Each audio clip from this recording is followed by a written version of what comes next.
You remember Pete? Pete is back.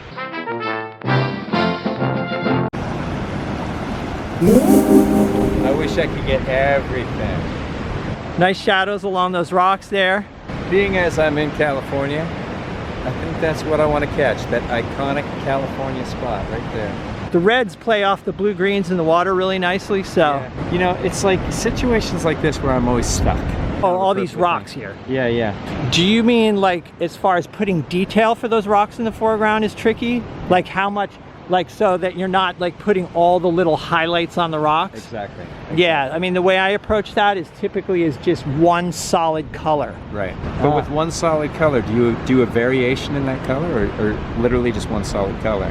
Because that's what I kind of struggle with. I try to add a little bit of variation within that field of color. Right. But not too much detail because then it gets too distracting. Right. Right here there's a little bit of sand color in there. Right. Maybe I'd add a few touches of this seaweed or leftover stuff like that.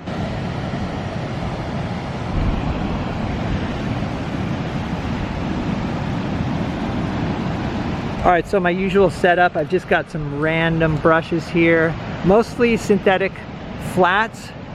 I got mineral spirits, a little bit of liquid in a palette cup, and then my usual colors, which are more or less a warm and cool of each of the primaries, and then a few earth tones. I've got yellow ochre, burnt sienna, and actually burnt umber on there. This is good composition already. Let's take a closer look.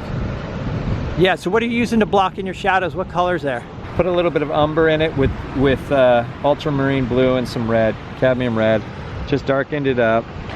I'm going to be bringing more of that kind of rock color into these shadows, but I just wanted to get these shadows in place first. Yeah. So that was the idea.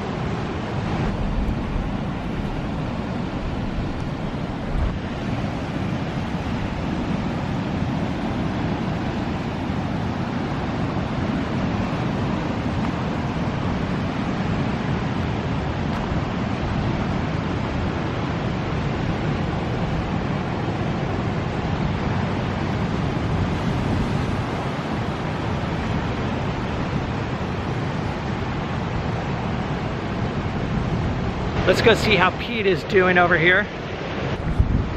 Yep, looks nice.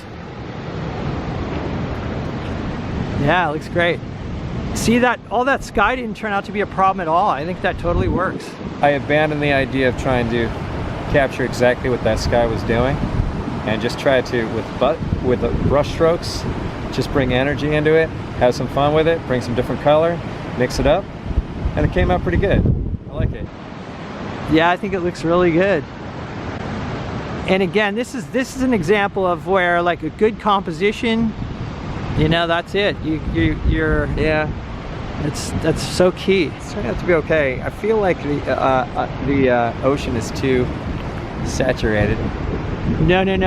I was just thinking that. No, like when you get this inside, all of the saturation is going to die down. So that's why I just go exaggerate the color when I'm outdoors. Exaggerate. Okay. All right. Yeah. Okay. So yeah, no, you look. I'm working on faith. Yeah, it looks good. Looks good. I was just talking about how you could come out and paint the ocean and do it super accurately, but then the thing you're missing is that energy. You know what I mean? Right. And that's what a painting can do that a photograph can't do. And you know, I was just yeah. Go on. No, what were you gonna say? I was just gonna say, like, you know, I'm okay coming out and trying and failing over and over again because I think that's what it's gonna take. Sure. To try to figure it out. Sure. You know, so.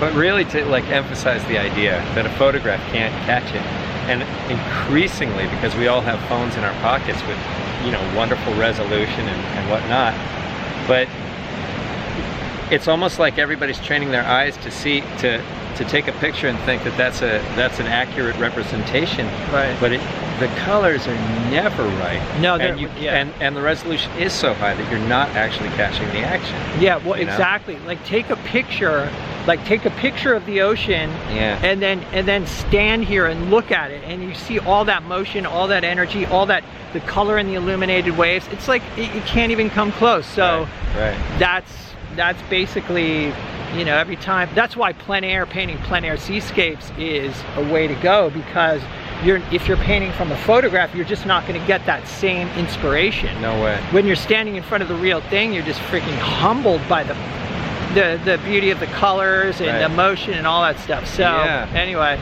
and I would say that intuitively, especially I would imagine as you get looser and looser, you start physically, literally mimicking the action of what you're seeing. Like, and I'm seeing this in Mike's painting. It's like I can see the motion. Well, you can use can use the fluid quality of the paint maybe to, you know, to mimic the water or whatever. So just trying to put it on thick and spontaneously, not get too careful as usual, and also trying to get some illumination in the waves. So let's go see what you got, buddy. I have to say, the more I look at it, the more I like it. I do. I really like it a lot. Okay, let's go see. All right, cool. Well, let's get up close. Yeah, good light. And also too, I like how, wow, that looks great in the foreground too, like nice motion in there. And I like too how we had talked about like the color of the water going from like blue to this green, and then you got that. That looks really nice. Any particular challenges or anything? I'm not feeling the presence of the cliff. It's too flat. And I don't know if it's going to be laying on more paint, perhaps, making it thicker and more sharp. I'm not sure. What do you think? I don't know. I mean, it looks good. Like if you squint and you look at like the edge of the cliff out here, I do notice there's like dark along that edge, which would give you some more separation, but I don't know, it doesn't bother me. It might just bother you because you've been looking at it, and everything bothers me, Mike. Everything bothers me. Yeah, well, it's like, but you're right. This might be a good one to walk away from right about now. I definitely got to that point where I kept working on it, going, no, now you're going backwards. Now you're going backwards. Yeah, I agree. It's like a lot of times it's best to leave something before it, leave it fresh, and the more I look at it, like right in here, like these, just some really nice stuff going on right in there in that water. Beautiful. Good job, buddy. Thanks, bud. Well, we had a great day out here today. As usual, thanks for hanging out, guys. See you in the next video. Great to see you all again. See ya.